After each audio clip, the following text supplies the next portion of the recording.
Have you ever pulled into a roadside motel late at night, a shiver running down your spine as a rusty key unlocks a door to an unfamiliar room? Of course, but have you ever wondered what those musty walls have witnessed, or what terrifying stories are forever locked within?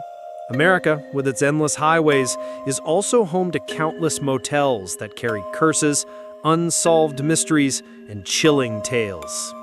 Join me as we explore 5 true stories, chilling enough to make you think twice every time you lay your head down on a strange bed. 1.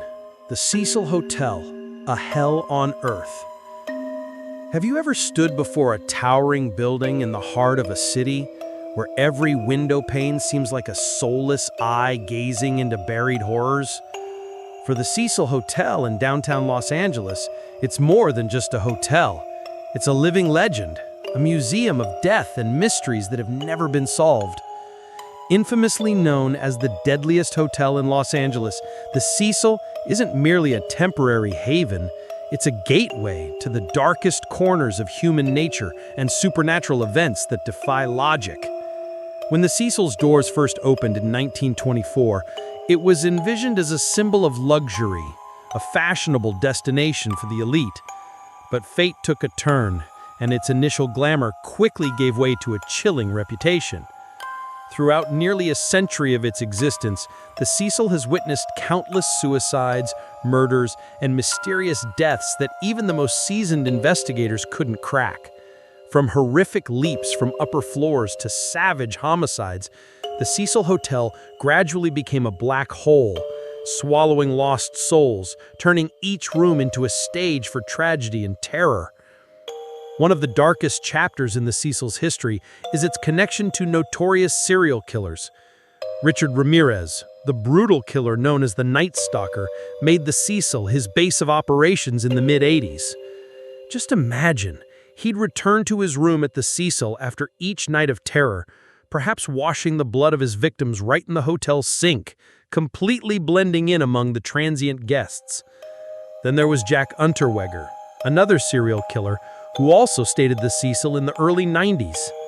Both of these murderers found a strange sanctuary at the Cecil, as if the building itself possessed a dark spirit in harmony with theirs. This wasn't just a coincidence, it solidified the legend of a cursed place where evil was welcomed. However, the pinnacle of the Cecil's haunting and fear must be attributed to the case of Elisa Lam in 2013. This wasn't just a mysterious death. It was a chilling puzzle, a short film of panic and enigma that haunted millions worldwide. Elisa Lam, a Canadian student, was on a solo trip exploring the west coast of the US when she suddenly vanished from the Cecil Hotel. The initial search was largely unfruitful until the police released a final security video footage of Elisa in the hotel's elevator. That video, it transcended any horror movie script. In it, Elisa steps into the elevator, presses several floor buttons, but the elevator door doesn't close. She peeks her head out, looking nervously down the hallway, as if someone was chasing her or something unseen was lurking in the shadows. She repeatedly steps in and out of the elevator, gesturing strangely with her hands, as if talking or arguing with someone we can't see. She raises both hands as if pleading or surrendering. Then suddenly, she steps out of the elevator, out of the camera's view, and the elevator door finally closes and operates normally. Her actions in the elevator, her extreme panic, and her mysterious disappearance ignited a wave of speculation from around the world. Was she being followed? Was she experiencing a mental health crisis? Or did some supernatural force act upon her? Weeks later, hotel guests began complaining about low water pressure and a strange taste in the water. A maintenance worker was sent to check the water tanks on the rooftop, and what he found sent shivers down the spines of everyone. Elisa Lam's naked body floating in one of the colossal water tanks. How this young woman managed to access the locked rooftop, climb a tall ladder, and then get into a heavy-lidded water tank remains an unsolved question.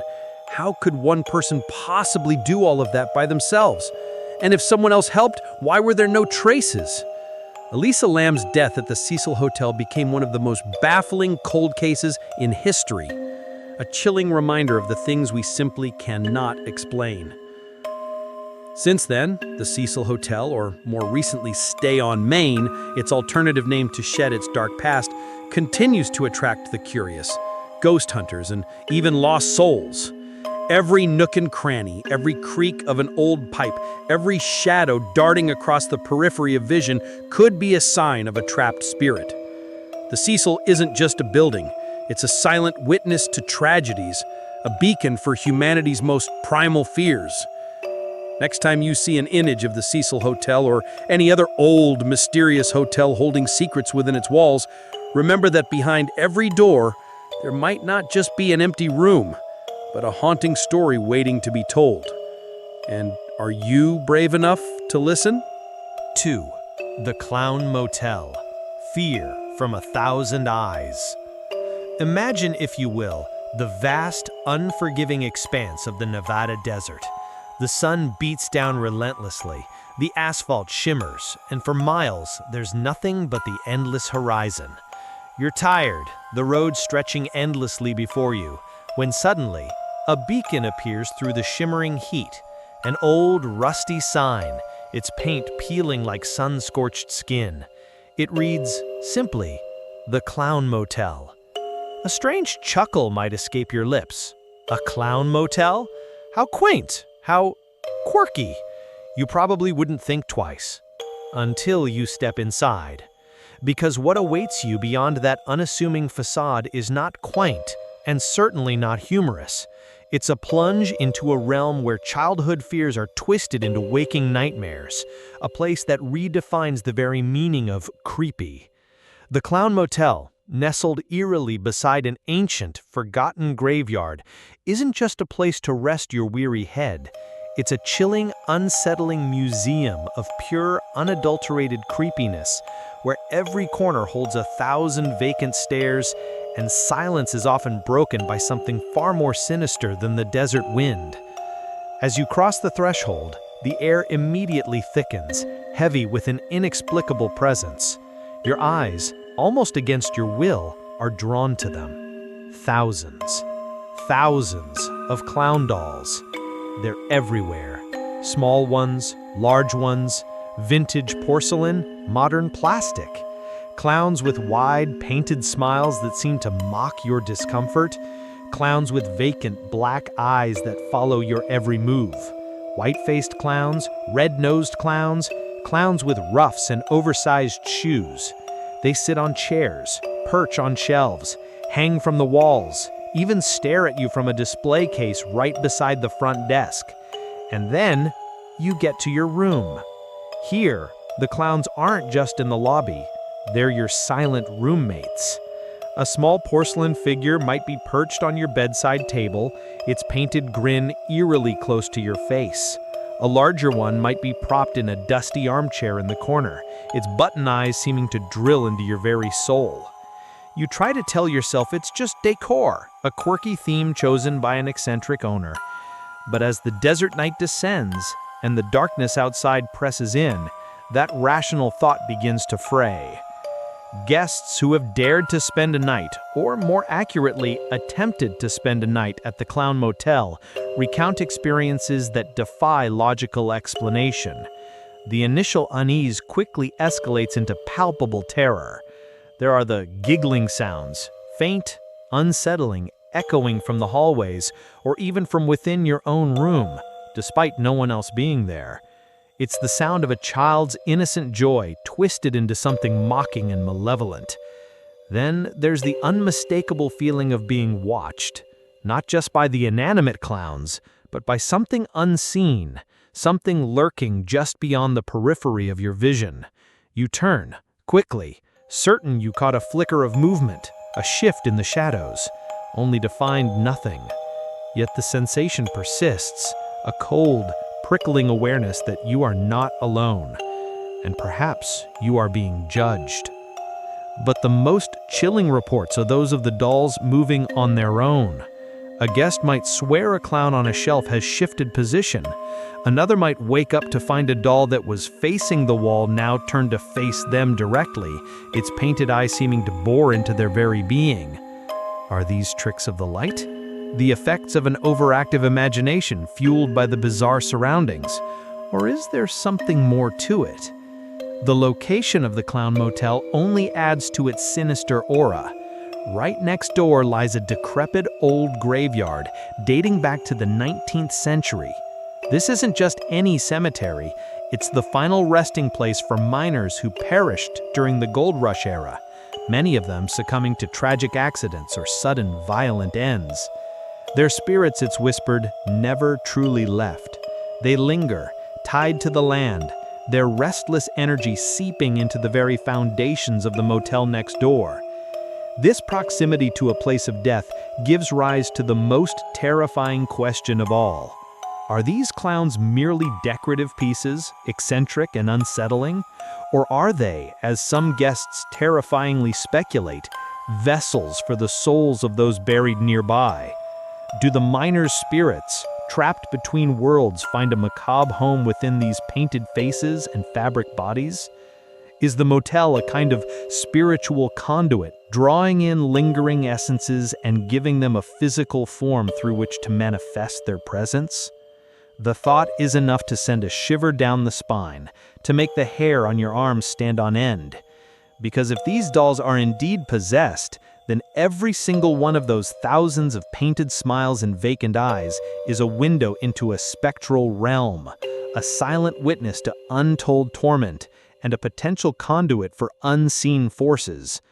So the next time you're driving through the desolate beauty of the Nevada desert, and you see that old rusty sign for the Clown Motel, think twice before you pull in. Because a night here isn't just a rest stop, it's an invitation to confront your deepest, most primal fears, a chilling encounter with the unexplained, and a very real possibility that you might just become one of the 1,000 eyes that sees more than you ever wished to. 3. Room 313, The Haunted Hotel. The Uninvited Guest. Every small town has its secrets, those hushed whispers carried on the wind, tales of places best left undisturbed. And in one such secluded, sleepy town, nestled off a forgotten highway, stands a motel that harbors a chilling secret within its faded walls. It looks unassuming enough from the outside, a simple two-story structure, perhaps a bit dated, but nothing overtly sinister. Yet ask anyone in town about it, and their eyes will betray a flicker of unease when the conversation turns to room 313. For this particular room, tucked away on the 3rd floor, isn't just a number. It's a doorway to the unexplained, a chamber infamous for being the most profoundly haunted, a place where the veil between worlds seems perilously thin. The stories of Room 313 aren't mere campfire tales. They are consistent, recurring reports from countless guests who have, for whatever reason, found themselves within its cursed confines. The initial strangeness often begins subtly, almost innocently. Perhaps the lights flicker erratically, even when the wiring seems perfectly fine. Then objects might shift on their own, a book falling from a shelf, a glass sliding imperceptibly across a table, or a chair inexplicably nudged from its spot. These are the precursors, the gentle prod of an unseen presence making itself known. But the real terror often descends with the night. As darkness cloaks the room and the silence of the secluded town presses in, the unexplained noises begin. Faint scratching sounds, like fingernails dragging on wood. Distant, muffled whispers that seem to swirl around the room just beyond the reach of comprehension. The unsettling creak of floorboards above are perhaps even within the room itself, despite no one being there. These aren't the settling noises of an old building. They are deliberate, rhythmic, designed to fray the nerves and make the skin crawl. Yet even these phenomena pale in comparison to the most terrifying, visceral experience reported by those who dare to stay. The palpable feeling of someone standing next to the bed. Imagine waking in the dead of night, not from a noise, but from an overwhelming sensation of a presence. Your eyes are closed, but you know someone is there, breathing silently beside you. The air around you grows heavy, frigid, an unnatural chill that pierces even through thick blankets. This is often accompanied by the chilling vision of a faint apparition appearing at night, a translucent figure, a shadowy form, or even just a distortion in the darkness that instantly makes your heart pound against your ribs. Many have described it as a fleeting glimpse, a figure that dissolves the moment their eyes try to focus, leaving behind only the icy aftermath of fear. One young couple, traveling through on a long road trip, vividly recounted their harrowing night in room 313. They were asleep, exhausted from hours on the road, when they were abruptly jolted awake. It wasn't a sound that roused them, but a sudden, bone-chilling cold draft that swept through the room, even though the windows were tightly shut. Then, distinct whispers brushed against their ears, too soft to make out words, yet undeniably present, right there beside their heads. Paralyzed with fear for a moment, they eventually managed to fumble for the lamp. When the light flooded the room, their eyes darted frantically around. There was no one there. The windows were still closed. But the blanket, which had been securely tucked around them moments before, lay discarded on the floor at the foot of the bed, as if someone had deliberately, forcibly pulled it off. The sheer impossibility of it, the undeniable feeling of being invaded, sent them fleeing from the room in the middle of the night, never to return. The origin of Room 313's sinister reputation is, as always with such places, rooted in tragedy and whispered lore. The long-standing rumor has it that this room was where a man took his own life many years ago. The details are hazy now, lost to time and the embellishment of retelling, but the core remains. A despairing soul, alone in that very room, chose to end his suffering within its four walls. And it is said that his soul remains trapped, forever bound to Room 313. Perhaps he is unable to find peace, forever replaying the moments leading to his demise. Or perhaps he is simply lost, confused, and desperately seeking human connection, manifesting in ways that terrorize the living. For the motel's owners and staff, Room 313 is a constant source of both morbid fascination and exasperation. Some have tried to cleanse the room, perform blessings, or even simply keep it empty, but the phenomena persist. It seems the spectral resident of Room 313 is a permanent fixture, an uninvited guest who simply refuses to check out. Every new guest who unwittingly checks into that room becomes another witness, another voice adding to the chilling chorus of its haunted legacy. So, the next time you find yourself in a secluded town looking for a place to rest your head, and a motel offers you a room on the third floor, specifically Room 313, you might want to consider driving just a little further down the road. Because in that room, you might not be getting a good night's sleep, but rather a chilling, unforgettable encounter with a lonely, trapped soul who is still very much a resident. 4.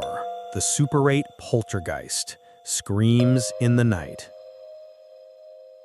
We've all seen them, dotting the landscape along highways and interstates, the familiar red and white signs of a Super 8 motel. They're synonymous with budget-friendly stays, a quick pit stop on a long journey, nothing fancy, nothing alarming. You check in, grab a continental breakfast, and check out. Simple, right? But what if I told you that even in these seemingly mundane, mass-produced establishments, horrors can lurk, waiting to shatter the illusion of normalcy? This is not a tale from a grand, historic hotel steeped in a century of tragedy, but from a plain, everyday Super 8, where a night shift housekeeper stumbled into a terror that would forever change her life. Her name was Sarah, a diligent, no-nonsense woman who had worked the graveyard shift at this particular Super 8 for years. She was used to the quiet hum of the building, the occasional late check-in, the rhythmic thrum of the ice machine. It was a predictable, if lonely, existence. until one fateful night when predictability vanished, replaced by a chilling symphony of chaos. It began subtly, with an unsettling quiet, the kind of quiet that feels too heavy, too complete for a building that usually held the subtle sounds of sleeping guests. Sarah was in the laundry room, folding towels, when the first sound cut through the silence. A blood-curdling scream. It was piercing, raw, filled with absolute terror, and it seemed to echo from the floor above, from the far end of the hallway. Her heart leapt into her throat. Was someone being attacked? Was there an emergency? Dropping the towels, Sarah raced to the elevator, her pulse pounding in her ears. As she ascended, the screaming stopped as abruptly as it had begun, replaced by an even more terrifying sound, the violent crashing of objects. It sounded like furniture being thrown, glass shattering, a brutal struggle unfolding. The elevator doors opened, and a cold dread washed over her. The sounds were unmistakably coming from room 217, a room she knew for a fact was empty. It had been cleaned and checked hours ago, vacant and awaiting new guests. Hesitantly, her flashlight beam cutting through the dim hallway, Sarah approached room 217. The crashing sounds had ceased, but a tense, oppressive silence now hung in the air, broken only by her own ragged breathing. She paused at the door, her hand hovering over the keycard reader. Every instinct screamed of her to run, to call the police. But her sense of duty, and perhaps a morbid curiosity, compelled her forward. She swiped the card, the green light flashed, and with a trembling hand, she pushed the door open.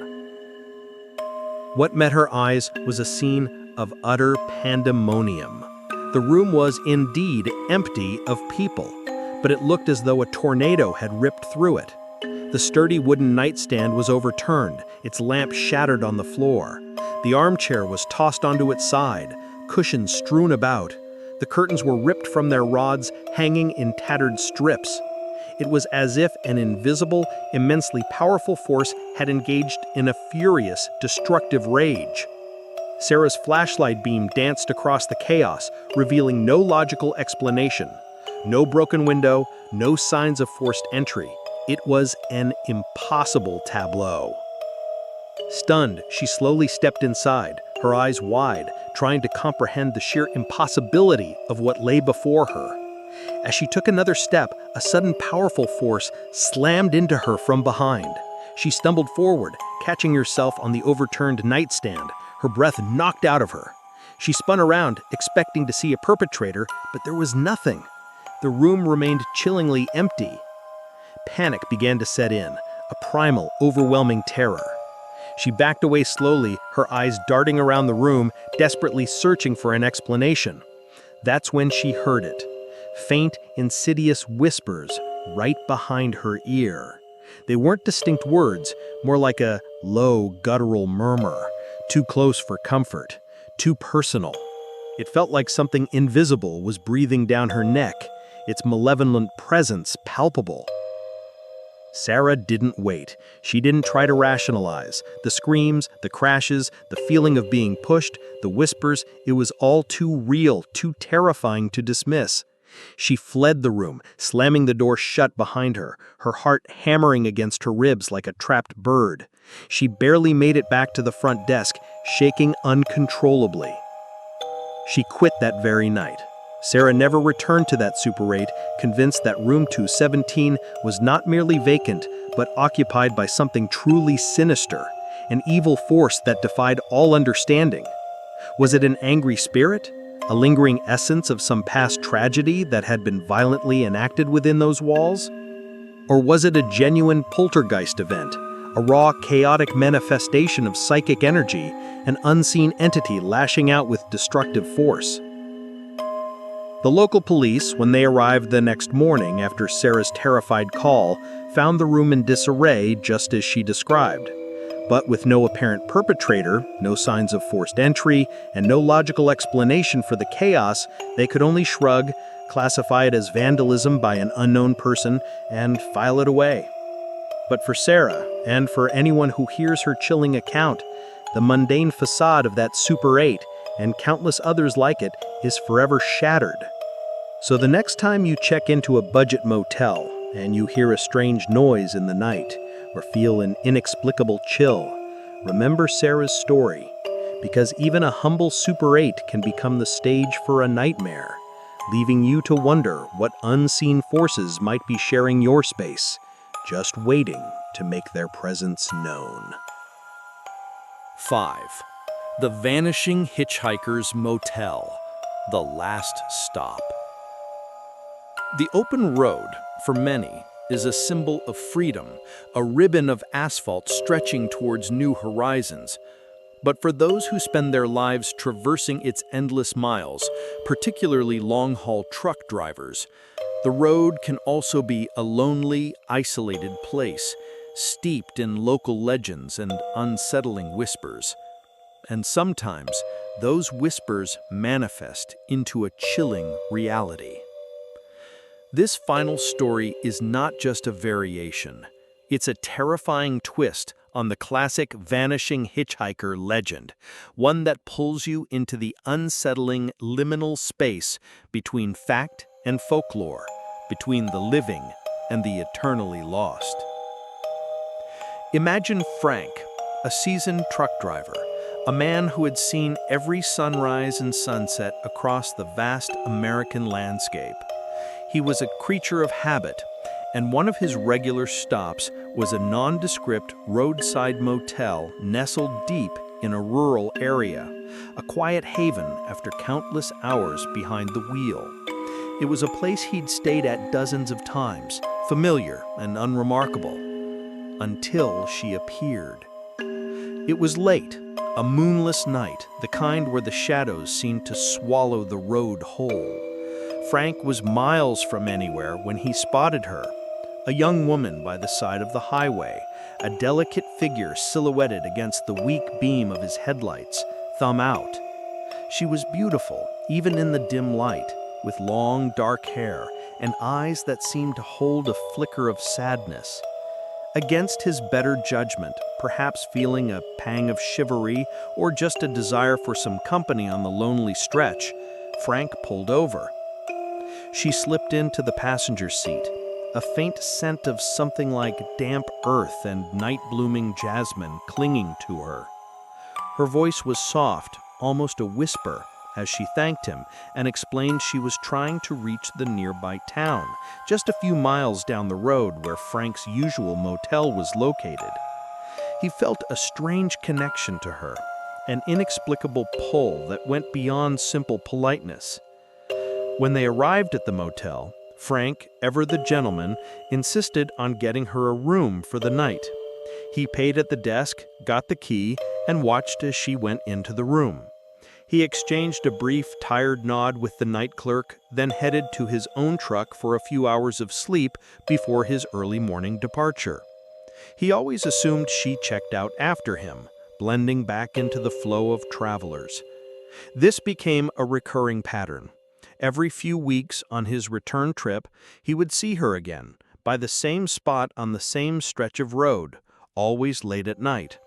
And each time he would pick her up, bring her to that same motel, pay for her room, and leave her there. It was a peculiar ritual, one he never questioned. But then the questions began to surface. Weeks later, on a different trip, Frank stopped at the motel for himself. Chatting with the friendly front desk clerk, he casually mentioned the young woman he often brought there. The clerk, however, looked at him with a puzzled expression. "A young woman, sir. We don't have any record of a guest matching that description staying here, not recently anyway." Frank brushed it off, thinking perhaps she used a different name or paid cash, or maybe the clerks just didn't recall. The next time he brought her, he paid even closer attention. He saw her enter room 107, watched the door close. The next morning, as he checked out, he asked about the guest in room 107. The same blank stare. "Room 107 has been vacant for weeks, sir. It's actually undergoing some minor repairs." A cold knot began to form in Frank's stomach. It was on his next trip the nagging feeling growing stronger, that Frank decided he needed answers. He arrived at the motel, intentionally without seeing the young woman on the road this time. He went straight to the front desk, his voice tinged with a newfound urgency. "Look, I know this sounds strange, but I need to see your security camera footage from the past few times I was here, specifically from the nights I picked up that young woman and brought her here, room 107. The manager, initially hesitant, eventually agreed.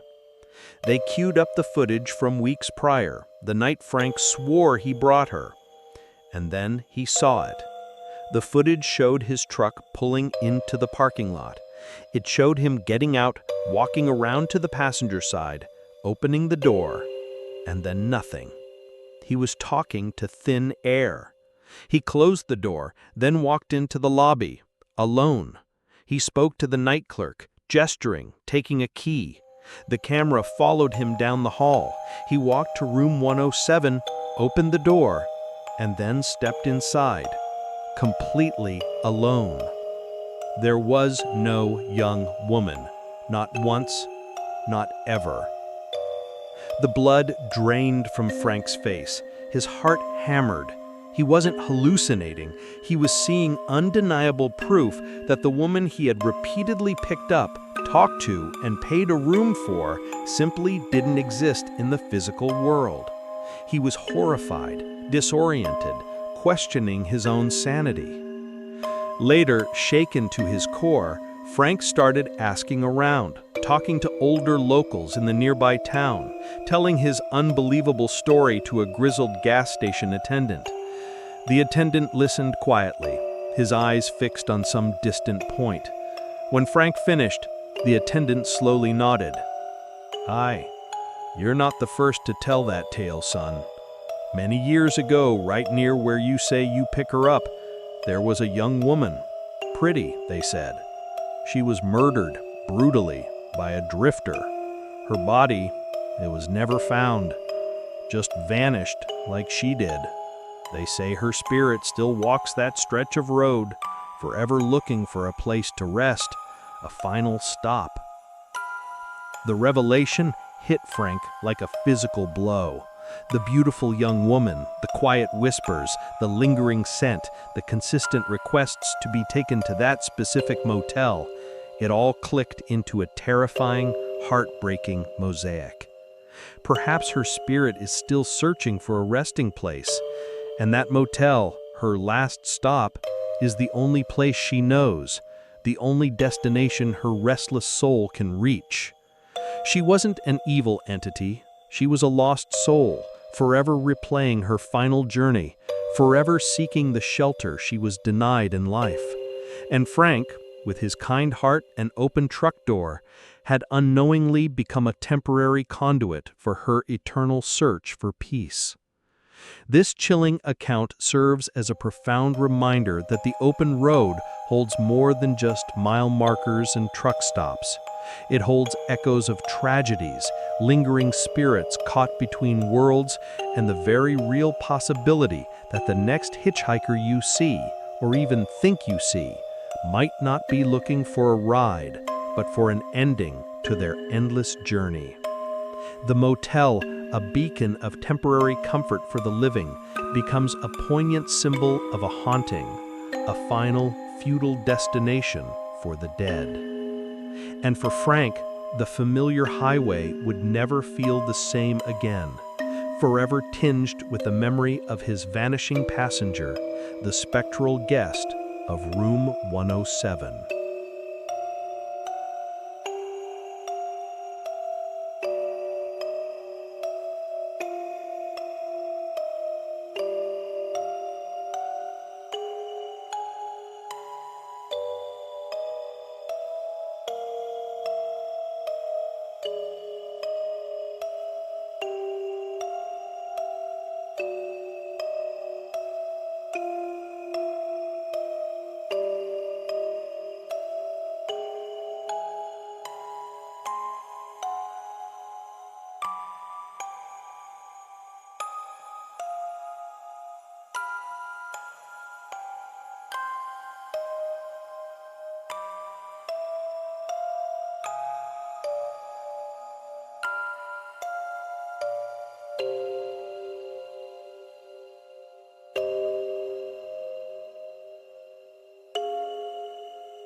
you